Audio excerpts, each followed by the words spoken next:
Nuestro país está inserto en una globalización que es oportunidad, pero también desafíos. Necesitamos reconocer que hoy México requiere avanzar más rápido para garantizar todos los derechos, sobre todo de salud universal, educación de excelencia pública y gratuita, garantizar realmente un sistema de justicia. De eso hablaremos hoy con el doctor Juan Ramón de la Fuente. A 100 años de la Revolución Mexicana, cuyo principal postulado fue la justicia social, tenemos deudas históricas a resolver. México enfrenta múltiples y complejos retos. Quizá el más difícil de vencer es la desigualdad y su peor expresión, la pobreza. La niñez indígena tiene mayor probabilidad de morir antes de cumplir los 5 años de edad. En las zonas indígenas, las condiciones de vida son inaceptables.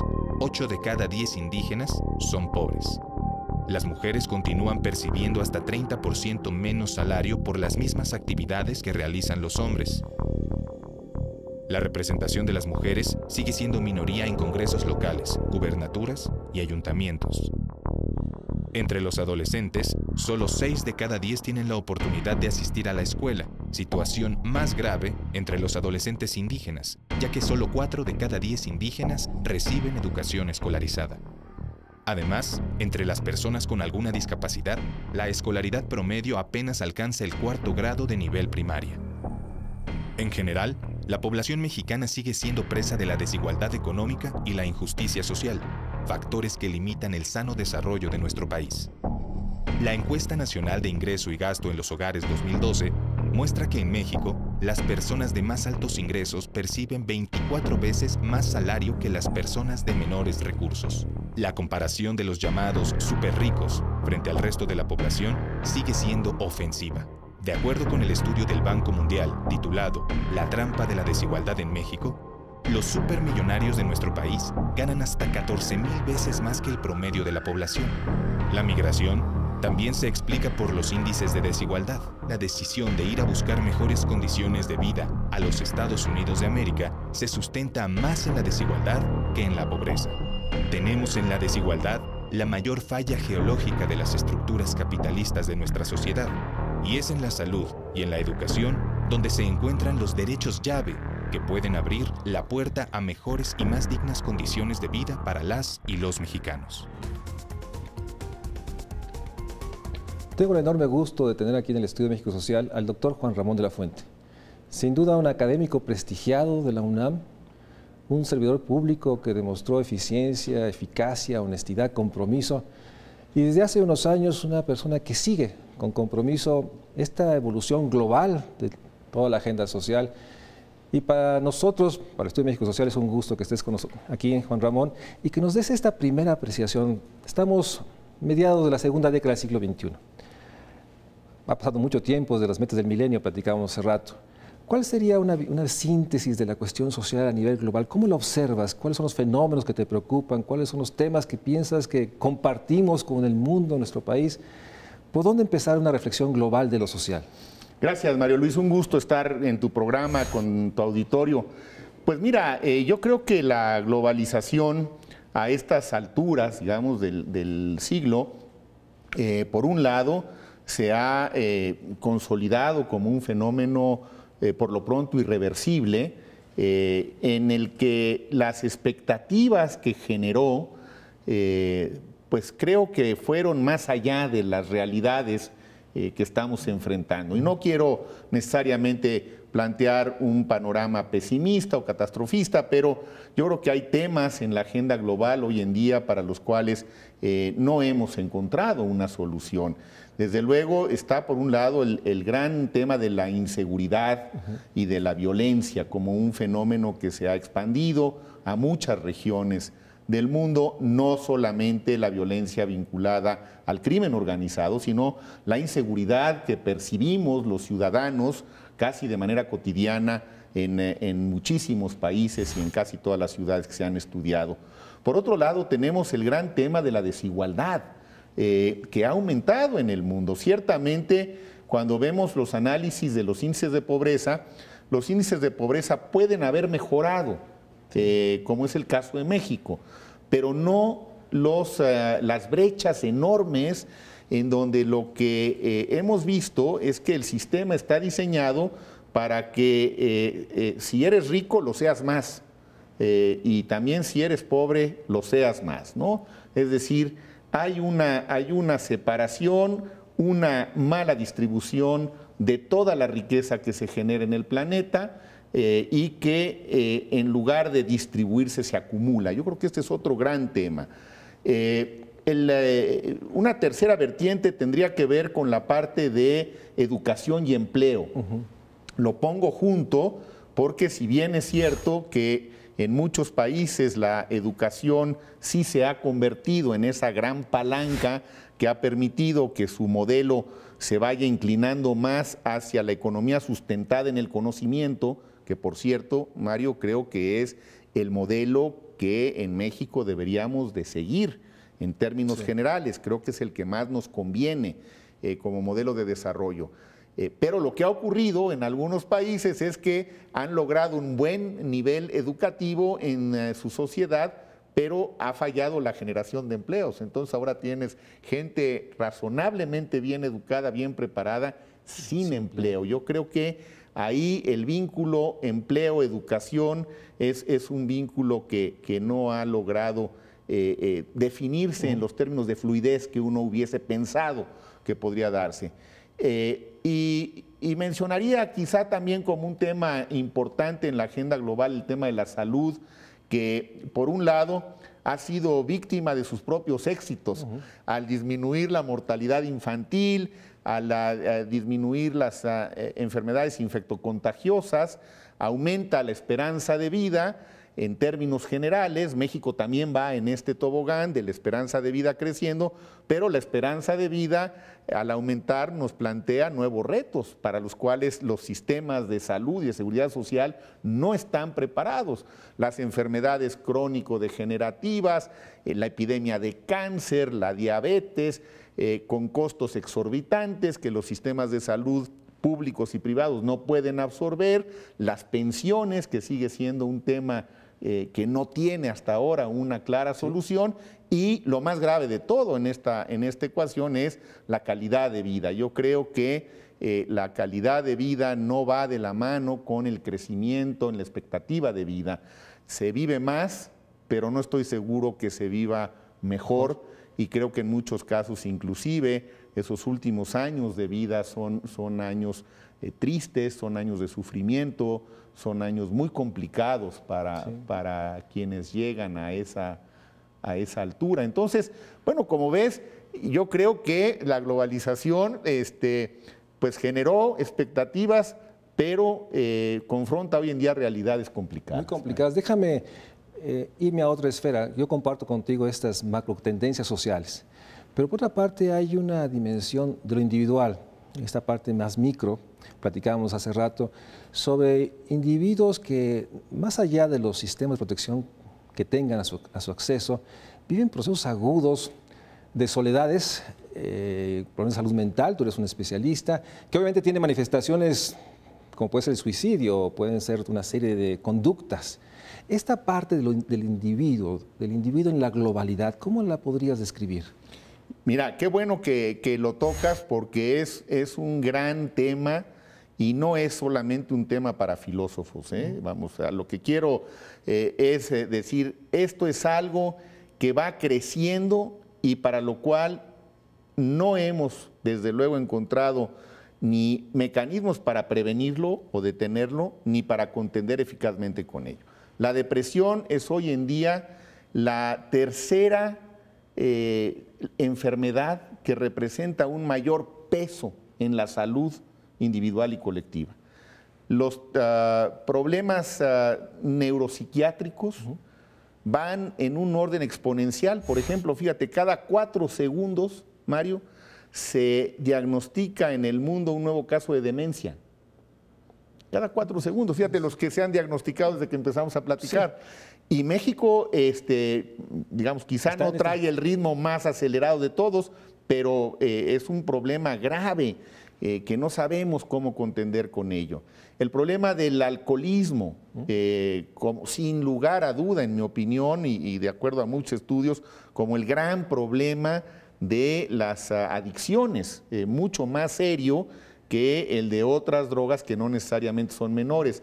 Y las tasas de suicidio, que ya alcanzan niveles muy preocupantes, y aquí sí México ha tenido también un incremento preocupante, sobre todo en los jóvenes, en las mujeres jóvenes, entre los 16 y los 24 años de edad, ocupa la segunda o la tercera causa de muerte en nuestro país. Entonces, ¿qué pasa con el hombre en este mundo globalizado? Interconectado, porque por otra parte tenemos la paradoja, ¿no?, de que hay una cantidad de sistemas de comunicación no personales, no cara a cara, ¿sí?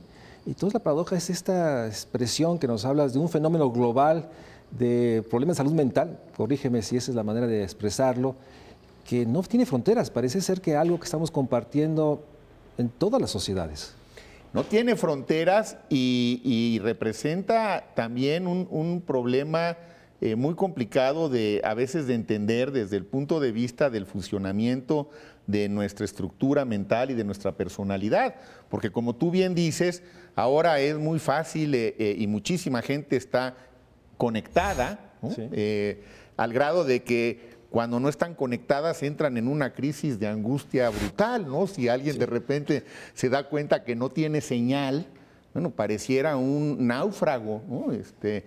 A punto de sumergirse, que forma parte también un poco de toda esta virtualidad, ¿no? Que distorsiona mucho la realidad, ¿no? Es decir, tú puedes estar en muchas redes sociales y ser una persona absolutamente solitaria, angustiada, aislada, en donde además reinventas tu personalidad porque no tienes nunca que confrontar de manera presencial y cara a cara lo que realmente eres. Caes fácilmente en estos procesos donde el anonimato es el que predomina y entonces ahí tú dónde quedaste. En fin, digo, sí hay una serie de problemas, hay nuevas adicciones, hay una adicción al Internet, por ejemplo, que está bien documentada en jóvenes, y entonces siendo herramientas poderosísimas, formidables, de desarrollo tecnológico, social, con un potencial bárbaro para mejorar nuestra salud, para educarnos mejor, tienen también este otro lado, ¿no? Y esto es quizá lo que no se previó, porque era muy difícil de prever, que estas nuevas tecnologías de la información y de la comunicación que han revolucionado al mundo, también han revolucionado al individuo, y no necesariamente o no siempre para bien. Ese es el punto, ¿no? Vamos a hacer un corte, regresamos con el doctor Juan Ramón de la Fuente.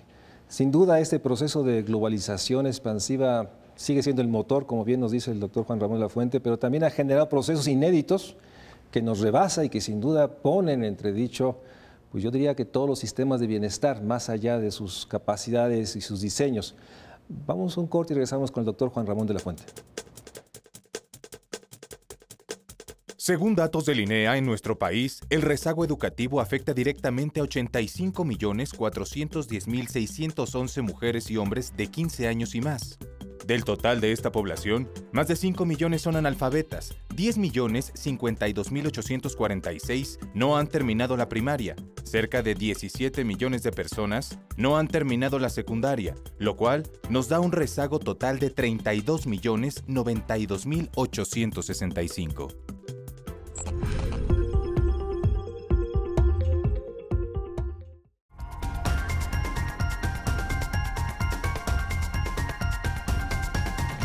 Juan Ramón, si esta es la mirada global, tú y yo trabajábamos en el gobierno federal a finales del siglo XX.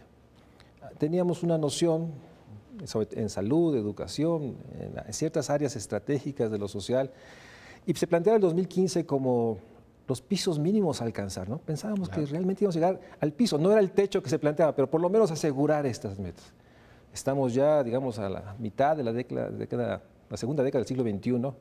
Me gustaría que pudiéramos recuperar esta visión del siglo XX y hacer una reflexión, ¿dónde estamos ya en esta década del siglo XXI? ¿Cómo lo observas tú en las dimensiones que tú estás siguiendo permanentemente?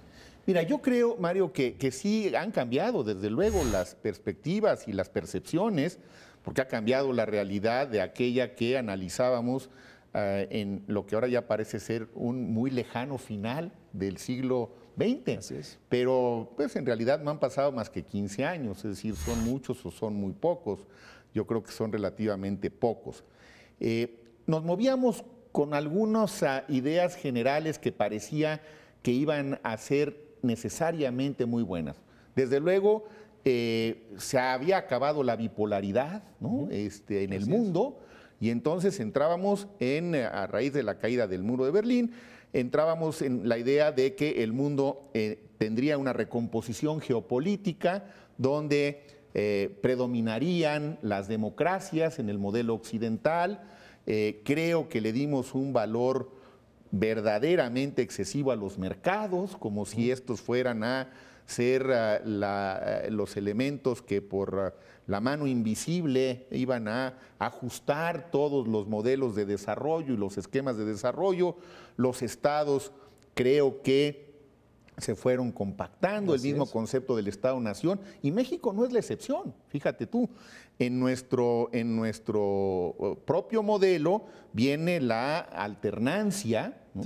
Y desde luego pues una forma diferente de operar del Estado con los gobiernos panistas que llegaron a principios del siglo XXI. Pero en términos generales, yo creo que hay en el mundo un desencanto con las democracias, ¿no? Es decir, avanzamos hacia las democracias, pero resulta que las democracias no necesariamente le responden a la gente, no responden a las necesidades, no son sinónimo de buen gobierno, no son sinónimo de eficacia, y empezamos a tener lo que a mi juicio es también una crisis de liderazgos, ¿no? Las grandes figuras mundiales, los grandes referentes empiezan un poco a diluirse, y aún las democracias más maduras empiezan a enfrentar problemas graves, crisis económicas. Europa de alguna manera entra en un periodo complicadísimo, el concepto de la Unión Europea mismo se cuestiona, ahí están ahora todavía los referéndums en Escocia y el que viene en Barcelona, etcétera. América Latina tiene una etapa en algunos países de crecimiento buena. México no crece tanto, pero no logramos resolver de todas maneras este problema de cómo distribuimos esa riqueza. Entonces, crecimos un poco, pero no distribuimos bien, y el hecho es que hoy América Latina es una de las regiones del mundo con más megamillonarios que hay, ¿no? Siendo una región muy desigual. Entonces, todo esto viene a modificar de manera muy importante las perspectivas sociales de las que hablábamos, ¿no? Las coordenadas. Obviamente las metas del milenio para el desarrollo que se plantearon, que nos planteamos en aquellas reuniones que compartimos con UNICEF a finales de la década de los 90, por ejemplo, y con la Organización Mundial de la Salud. Bueno, algunas se alcanzaron, otras por supuesto que no. Tuvimos también regresiones en algunos indicadores, como es el caso, por ejemplo, de la mortalidad materna en nuestro país, o como es el caso de los embarazos en la adolescencia. Los cambios de gobierno echaron también para atrás algunas políticas de Estado, ¿no? que eran de Estado. Que teníamos hasta Así entonces, es, ¿no? Que yo creo honradamente, y lo dije en su momento, y se lo dije en su momento de manera respetuosa, pero clara, tanto al presidente Fox como al presidente Calderón. Por eso me siento con autoridad para decirlo ahora, que programas como por ejemplo los de salud reproductiva, pues no podrían detenerse simplemente porque en alguna región del país el gobernador o el presidente municipal pensaba que no eran programas que estaban de acuerdo a su muy particular manera de pensar. Así es. Bueno, son políticas de Estado que le habían dado a nuestro país, yo creo que buenos resultados. Una sorpresa que nos llevamos todos en 2010, cuando el censo nos muestra que de repente somos 4 millones más de los que íbamos a hacer. Así es, una consecuencia directa de esta ruptura de una política de Estado, ¿no? Entonces, fíjate tú, todos los esquemas de planeación para la educación, para la salud, para el empleo, digo, 4 millones más es un poco como, pues si llegas a tu casa y con la novedad de que en lugar de 3 hijos hay 5, ¿no? Dices, bueno, yo aquí he planeado todo para tener una familia de este tamaño y ahora tengo un problema mucho mayor. Todos los rezagos se incrementaron. Se incrementaron los rezagos a pesar de que sí ha habido, yo creo que en el caso de México, una gran inversión por parte del Estado en materia de infraestructura, de salud, por ejemplo, en materia de infraestructura del propio sistema educativo a lo largo de los años acumulado. Ahora, ¿qué también nos pasó en estos años? Hubo un deterioro de esas infraestructuras, María Luisa. Envejecieron muchas. Envejecieron. Ve el caso del Seguro Social, que conocemos tú y yo muy bien. Tú lo dirigiste, yo tuve el honor de presidir el consejo durante algunos años. El Seguro Social es una de las grandes conquistas de la sociedad mexicana, en mi opinión. Es una institución que fue modelo en muchas partes del mundo, que representaba la posibilidad para que el sector de los obreros y los trabajadores de México pudieran tener por fin acceso a esos niveles de piso mínimo de bienestar que eran fundamentales como parte del avance de los derechos humanos y de los derechos sociales. Pero el Seguro Social se empieza a abandonar y se empieza a quedar atrás en infraestructura, en tecnología. En personal especializado. En médicos especialistas, tema que platicamos muchas veces tú y yo, porque, bueno, pues quienes estaban trabajando en el Seguro Social también fueron envejeciendo, se fueron jubilando, como es natural, y no hubo un reemplazo oportuno. Y desde luego las finanzas que se convirtieron pues, en un problema francamente infondeable, ¿no? Como está en este momento. Entonces, ahí hay un gran deterioro. Nuestro sistema educativo enfrenta un poco lo mismo. Sí, tenemos cientos de miles de escuelas, pero ¿en qué condiciones están muchas de ellas? No tienen servicios sanitarios, no tienen agua potable, no tienen... Sí, el último censo muestra realmente, no es un tema nada más de más unidades, las que tenemos no tienen espacios básicos como son baños, no tienen la cancha deportiva, no hay biblioteca, no hay luz. A veces no está ni siquiera el salón, solo está la clave. Exactamente, a veces. Y entonces, bueno, es muy bueno pensar que hay que meter tabletas, ¿no? Y computadoras, sí, pero también yo pienso que es, primero, que haya agua potable, que haya sanitarios, ¿no? Y que haya condiciones mínimas de higiene y de dignidad, porque a la escuela no solamente se va a aprender cosas y conocimientos. A la escuela se debe de ir a formarse uno, a realizarse como individuo, como persona, desde las primeras etapas. Y la dignidad tiene que estar presente desde ese momento, la dignidad que nos es absolutamente necesaria a todos a lo largo de la vida. Y un niño que llega a una escuela en esas condiciones, me parece que pues, empieza mal, desafortunadamente, y con muchas desventajas. Bueno, entonces se nos deterioró la infraestructura. Y por otro lado, lo que pensamos que podrían ser pues buenos elementos para el desarrollo o se plantearon en esos términos como eran los changarros y todas estas cosas, pues resulta que hicieron crecer la economía informal. Sí, hoy tenemos el 60% de la población. Que tú conoces, que has tratado en este programa. Y entonces 60% de la población económicamente activa está en la informalidad. Y entonces el Estado no puede recaudar lo suficiente para poder generar esos mecanismos de redistribución a través de los programas sociales. De manera que el tablero en el país, en América Latina, se nos ha complicado.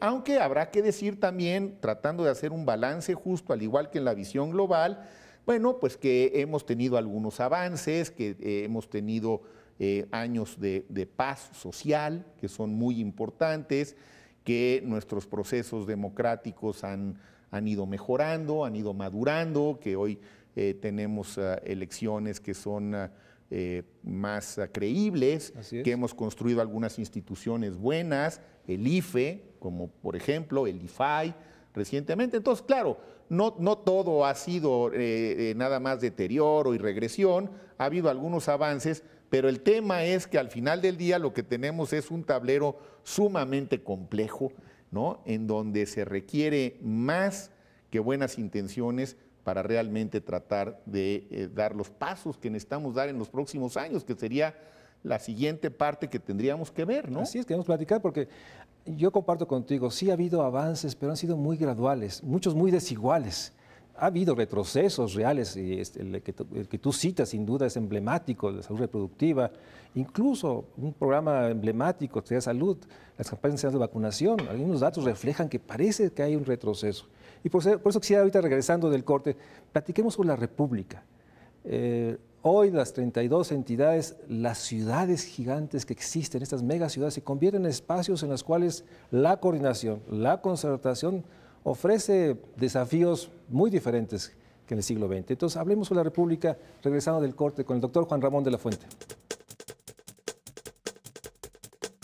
Según datos de la Encuesta Nacional de Ocupación y Empleo 2014 del INEGI, los derechos sociales se incumplen todos los días. Actualmente, el 61.2% de la población mexicana carece de seguridad social. Más del 59% se dedica a la informalidad laboral. El 46% se encuentra en la precariedad salarial, ganando menos de 2 salarios mínimos. Más del 45.5% sufre pobreza multidimensional. El 27.4% padece carencia por acceso a la alimentación y tan solo el 19.8% de la población cuenta con condiciones adecuadas de bienestar.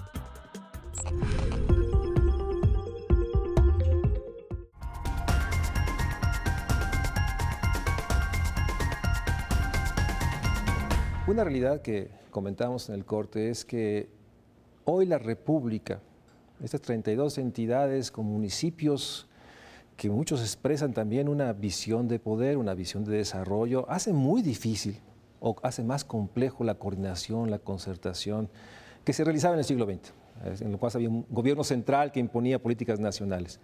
Hoy también esa realidad ha cambiado. En el 2014, 2015 tenemos una República, déjame usar una frase de un amigo mutuo, Rolando Cordera, salvaje en lo social. Programas locales que no responden más que a criterios muy particulares, programas estatales que no se complementan con el federal, programas federales que también llegan y no necesariamente comparten visiones, a veces sí territorio, y esto hace muy difícil.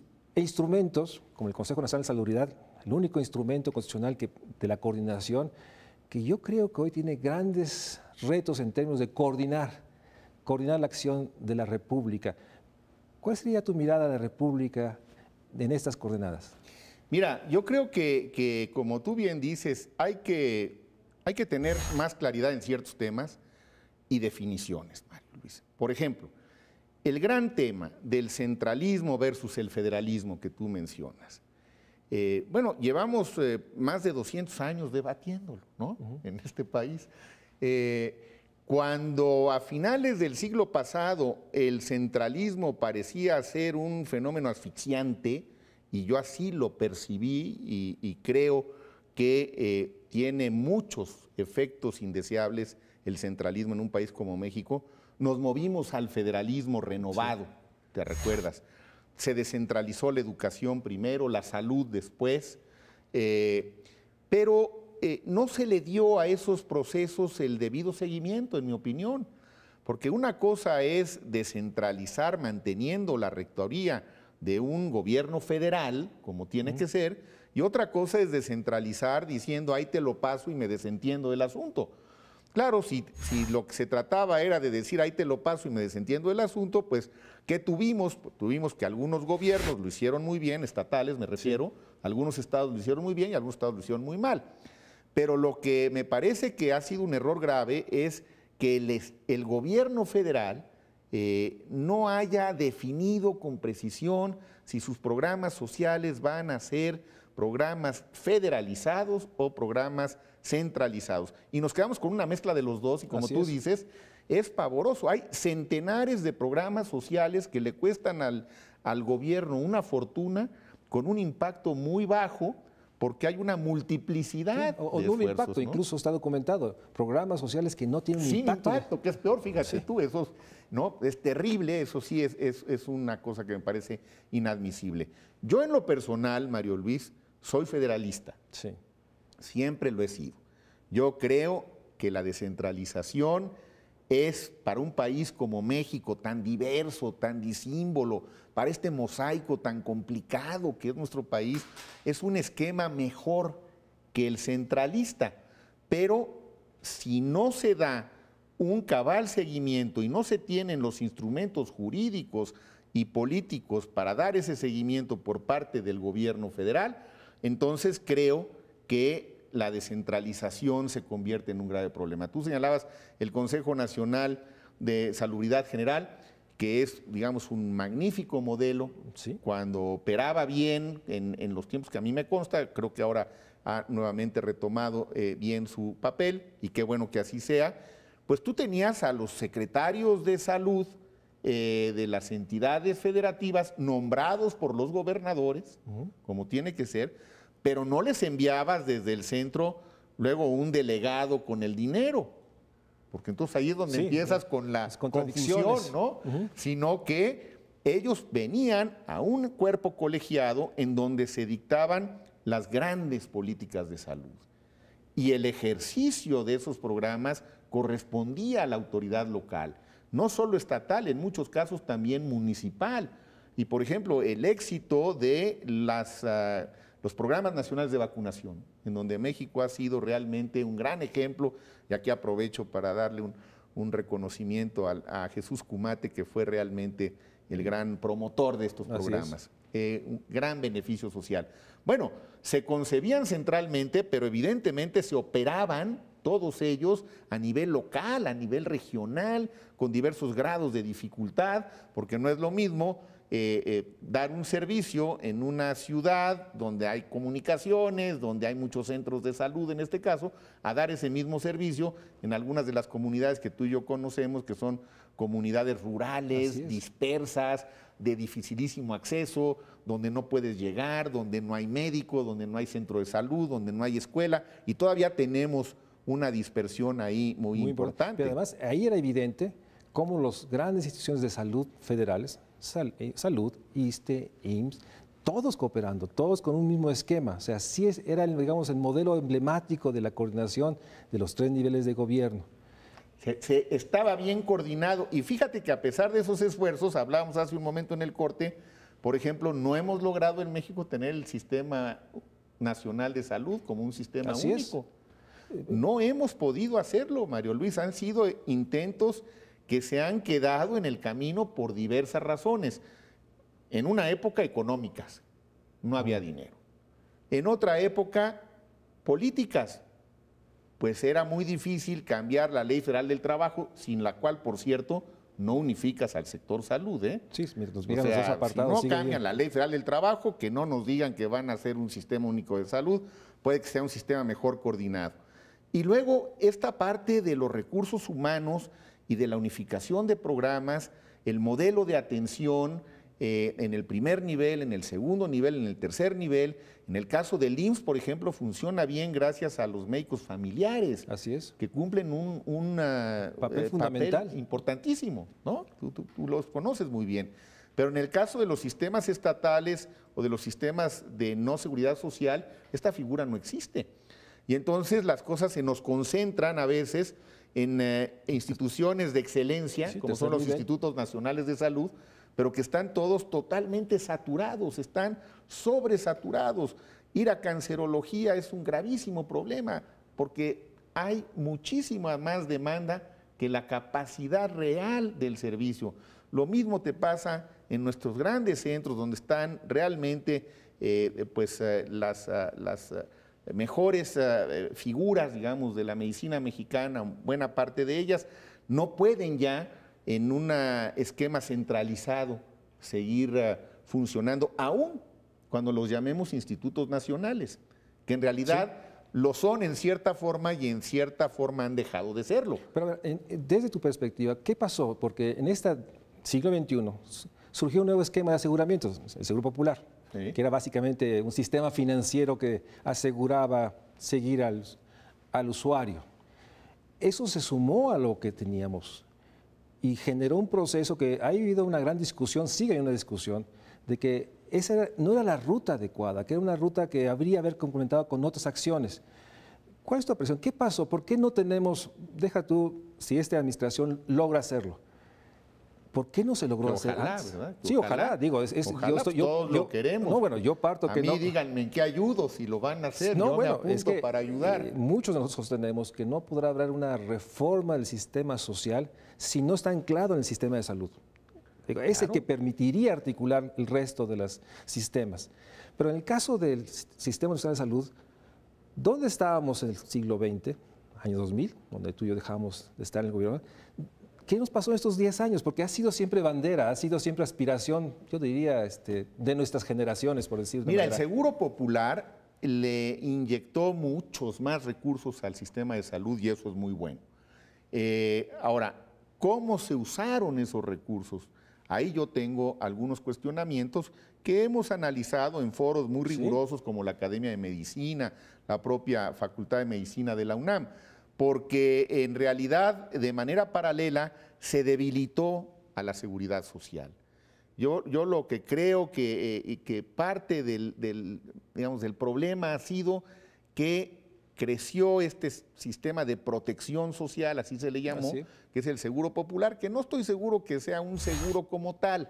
Es un mecanismo paralelo de financiamiento. Es un mecanismo financiero, ¿verdad? Sin duda. Más que un seguro, ¿no? Así es, no es un sistema de seguro. No es un y se administró de manera independiente y yo diría que casi Paralelo aislada de la Secretaría de Salud. De la Secretaría Federal, de los sistemas estatales, ¿no? Y de la Seguridad Social. Cuando se empezaron estas discusiones, tú lo recuerdas, mi punto de vista fue, hay que fortalecer la seguridad social. Sí. Me preocupaba que un mecanismo como el del Seguro Popular fuera además un incentivo a la economía informal. Discusión que está ahí en el escenario de la discusión. Pues sí, yo no puedo probar que haya una relación de causa y efecto, pero sí hay una relación clarísima en el tiempo. Conforme se echó a andar este Seguro Popular, la informalidad fue creciendo al grado de que ya dijimos qué proporción tiene. Pero me parece natural, si a ti te dicen que te van a dar un servicio de salud gratuito y por otro lado te dicen, oye, pero tienes que cotizar en el Seguro Social porque si no pagas tu Seguro Social, pues entonces no vas a tener acceso a ese servicio de salud o al servicio de maternidad o al servicio de jubilación, etcétera, etcétera, ¿no? Bueno, pues la gente que tiene una visión a veces muy de corto plazo, pues puede no ver la importancia que tiene para su futuro y para el futuro del país el que la seguridad social se hubiera fortalecido. Sí, sin entrar en el debate, porque sí hay un debate en esta causa y efecto. Sí hay un debate. La realidad es de que muchos sostenemos que esta falta de empleo digno con el aseguramiento que teníamos, no hay un estudio de causa y efecto en términos de Seguro Popular, sino tiene que ver con esta realidad de la falta de inversión que no se dio en estas décadas. Pero ahí en el proceso yo quisiera saber si esta parte que señalaste, nomás antes de irnos al corte, el Seguro Popular no logró fortalecer las estructuras de seguimiento, digamos, federales, y eso fue parte del problema de que lo que se ha documentado, ¿no? Gastaron en no sé qué cosas, esta inversión no necesariamente se incrementó el acceso efectivo, como decimos, aunque hubo una enorme derrama. Entonces, sí hubo un debilitamiento de la estructura central de coordinación del Sistema Nacional de Salud. ¿Estarías de acuerdo? A ver, te lo voy a contestar con un ejemplo que a mi juicio es contundente. En la década de los 90, la última del siglo pasado, sin Seguro Popular, la esperanza de vida como indicador general de lo que hablábamos del bienestar creció exactamente lo mismo que lo que creció en la primera década de este siglo con el Seguro Popular. Es decir, el crecimiento de la esperanza de vida en los mexicanos de 1990 a 2000 fue exactamente el mismo que el que tuvimos de 2000 a 2010. Está el dato. Con esta reflexión del doctor Juan Ramón Lapuente vamos al corte y regresamos al Estudio de México Social para seguir hablando de los grandes temas sociales, con sin duda una de las personas que más ha conocido, que más estudia este fenómeno en nuestro país, la realidad de un país desigual que requiere hacer mucho más rápidamente. Vamos a un corte y regresamos. De acuerdo con la Encuesta Nacional de Consumo Cultural en México 2012 de las personas que no cursaron ningún nivel educativo, solo el 4.09% accede al Internet por motivos culturales, poco más del 20% visita o asiste a sitios o eventos culturales, y el 13.85% acude a ferias o festivales artísticos o culturales. Por el contrario, más del 74% de las personas que tienen un nivel de estudio superior usan la Internet por motivos culturales. Casi el 83% visita o asiste a sitios o eventos culturales y poco más del 50% acude a ferias o festivales artísticos y culturales.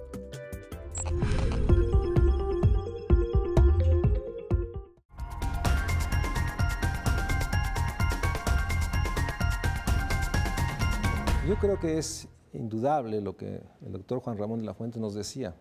Hoy vivimos una globalidad que sin duda, siendo un fenómeno social que está transformando las vidas individuales, transformando los estados-nación en un proceso realmente insospechado, que nos tiene, por cierto, en un estancamiento secular y con grandes problemas en términos de recuperar este crecimiento, y que tiene estas dimensiones de seguridad, del tema de educación, empleo, de la realidad de este fenómeno individual que genera estos problemas de salud mental. Hoy en nuestro país, hablando ya de nuestro país, tenemos una realidad. Sí ha crecido, sí hay cambios, pero estos han sido muy desiguales y graduales, y no necesariamente todos han logrado lo que aspiramos en el siglo XX, un sistema de bienestar que asegura a todos, independientemente de dónde nacieran, pues, el acceso a los derechos, ya no diríamos mínimos, y como decíamos en el siglo XX, a las metas del milenio, derechos, acceso a derechos, sistema de justicia, sistema de acceso efectivo a salud, educación de calidad. Y se ha complejizado con una república que cada vez requiere más esfuerzos de coordinación. Y en ese sentido, esta síntesis que te agradezco mucho, Juan Ramón, que nos hayas planteado, esta complejidad que has escrito en términos de lograr aspirar a un sistema universal de salud, desde donde estamos ahorita. Y una pregunta que quisiera hacerte antes de terminar el programa. Recientemente nos enteramos que tomaste la elección de un instituto, una asociación que se llama Aspen. Pregunté, ¿por qué lo tomaste? ¿Cuál es el propósito de esta nueva encomienda que has asumido junto con las otras que sigues teniendo en múltiples organizaciones? ¿Qué es lo que pretende ser Aspen y cuál es tu agenda, digamos, en los próximos meses que tienes previsto para el país? Gracias, Mario, por la pregunta, y coincido con tu síntesis. Sí, yo creo que ese panorama complicado que tenemos, hay que asumirlo, porque también tiene, si me permites nada más para de alguna manera continuar con lo que decías, tiene un enorme potencial. Sí creo que si le damos a nuestro modelo de desarrollo un giro hacia la economía sustentada en el conocimiento, como un mecanismo que pueda empezar a operar en el mediano plazo, creo que esta desigualdad en el país puede abatirse, quizá no resolverse del todo, pero por lo menos detenerse y que no siga creciendo. El Aspen Institute, de alguna manera, fíjate tú que entra muy bien en esta discusión que hemos abierto esta noche tú y yo, y que le da continuidad a muchos de tus programas y de los análisis que aquí se han hecho. Es un espacio de la sociedad civil, es una organización educativa, apartidista, que tiene las funciones de lo que en el mundo anglosajón se conocen como think tanks, como estos, digamos, espacios para la reflexión, para el pensamiento, pero que también tiene propósitos muy definidos. Y señalo brevemente los 4 ejes rectores del Instituto Aspen. El primero tiene que ver con la formación de líderes. En efecto, se reconoce que hay una cierta crisis de liderazgos, a los líderes hay que formarlos, no es fácil, pero hay que formarlos con principios, con valores éticos, de una ética laica propia de las democracias y de las sociedades abiertas. Una segunda vertiente tiene que ver con la intención de incidir en las políticas públicas. ¿Sí? O sea, en todas las políticas públicas. Bueno, en aquellas en las que se tengan posibilidades de incidir a través de generar opinión pública rigurosa, con análisis serios, propositivos de los grandes temas de la agenda local que van siendo los de la agenda global. Así es. ¿No? Una tercera vertiente, no menos importante, es fomentar el diálogo y el debate entre sectores, Mario Luis. Es decir, el debate tiene que darse entre académicos, empresarios, políticos, intelectuales, estudiantes, y en México nos ocurre que casi siempre los empresarios hablan con los empresarios, los académicos hablamos con los académicos, ¿no? Los políticos hablan entre ellos. Entonces, lo que queremos es que haya un diálogo como fue el origen del Instituto Aspen en 1949, cuando un grupo de empresarios en Estados Unidos, en la crisis de la Segunda Guerra Mundial, en el inicio de la posguerra, de la Guerra Fría, dicen necesitamos generar espacios de diálogo con intelectuales, con académicos, con los jóvenes, y así surge, digamos, esta institución hace más de 60 años y que ya ha estado funcionando en varios países, en Europa, en Japón, en la India, pero no había tenido posibilidad de entrar en América Latina. De hecho, es el primero en América Latina, es Aspen México. Sospecho que muy pronto habrá un Aspen Brasil, pero qué bueno que en todo caso entren después que nosotros. Y la cuarta vertiente es incorporar en todo este abanico de actividades a la cultura y a las artes como, otra vez, un instrumento de inclusión, de cohesión. Es decir, se le ve un enorme potencial. Por ejemplo, el año pasado, el que lideró el programa de las artes del Aspen Institute fue Yoyoma, el gran chelista. Sí. Aquí en México hemos invitado a que nos auxilie en este mismo proyecto al gran Carlos Prieto, que es nuestro gran chelista, y estamos empezando a trabajar también en esta vertiente con jóvenes, con niños. La cultura, las artes son un excelente modelo para un desarrollo más integral. Entonces, esta es la idea del Aspen. Traerlo a nuestro país ha representado un reto. A mí me invitaron a presidir el consejo, les di mis puntos de vista, a ver si estaban de acuerdo con mi filosofía, con lo que yo pensaba que podía ser un proyecto de esta naturaleza. Tenemos un consejo muy bueno, con empresarios muy distinguidos, también con algunos académicos. Nos acompaña el rector de la UNAM, nos acompaña el rector del ITAM.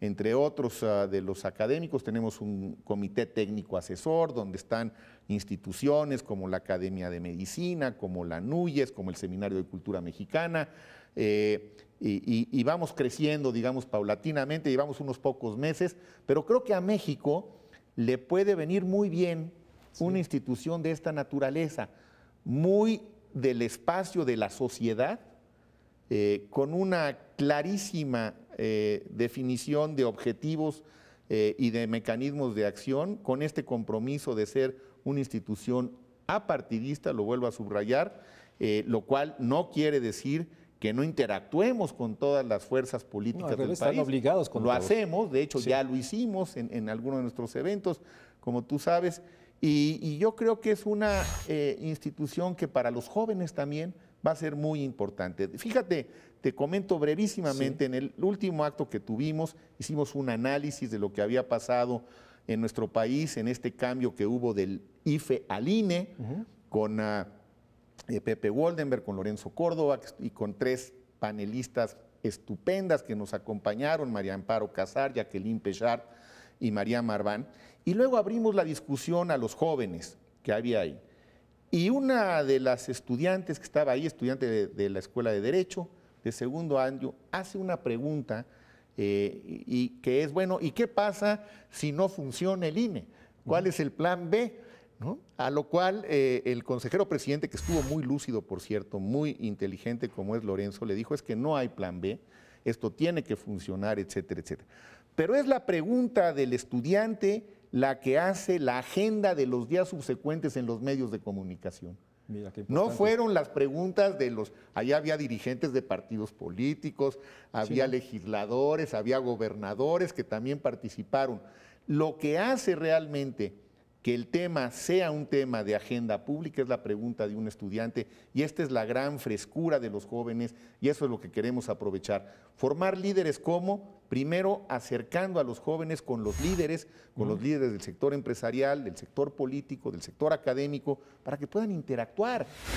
Comentábamos hace unos minutos, antes de entrar al programa, con la directora, con nuestra amiga Enriqueta Cabrera, la importancia que tendría el seguirle abriendo cada vez más espacios a los jóvenes para que puedan ellos opinar, dar sus puntos de vista. Yo creo que hay una enorme necesidad de hacerlo y hay un gran talento entre los jóvenes mexicanos. Así que ojalá que el ASPEN también contribuya a que en algunos años, pues quienes hayan participado en nuestras actividades asuman este papel de liderazgo que necesitaremos en México y en otros países para enfrentar el futuro. Pues sin duda es una gran iniciativa, nos da mucho gusto que estés al frente, sin duda es garantía de inclusión, del debate, de la capacidad de articular y sobre todo en esta enorme necesidad de promover la participación, el diálogo con jóvenes y construir liderazgos renovados que permitan enfrentar la agenda que nos has delineado. Yo quiero agradecerles a ustedes, pero obviamente al doctor Juan Ramón de la Fuente, el enorme gusto de tenerlo en este estudio para seguir dialogando con él. Sin duda son de las voces que todos seguimos, que estamos observando, y su mirada siempre nos indica preguntas, puntos importantes que tenemos que seguir enfrentando en esta búsqueda de un México social que garantice los derechos para todos. Muchas gracias, Juan Ramón, nuevamente por el gusto de verte y sobre todo seguir dialogando contigo. Al contrario, María Luis, gracias a ti y a todo el auditorio que nos vio esta noche. Gracias a ustedes.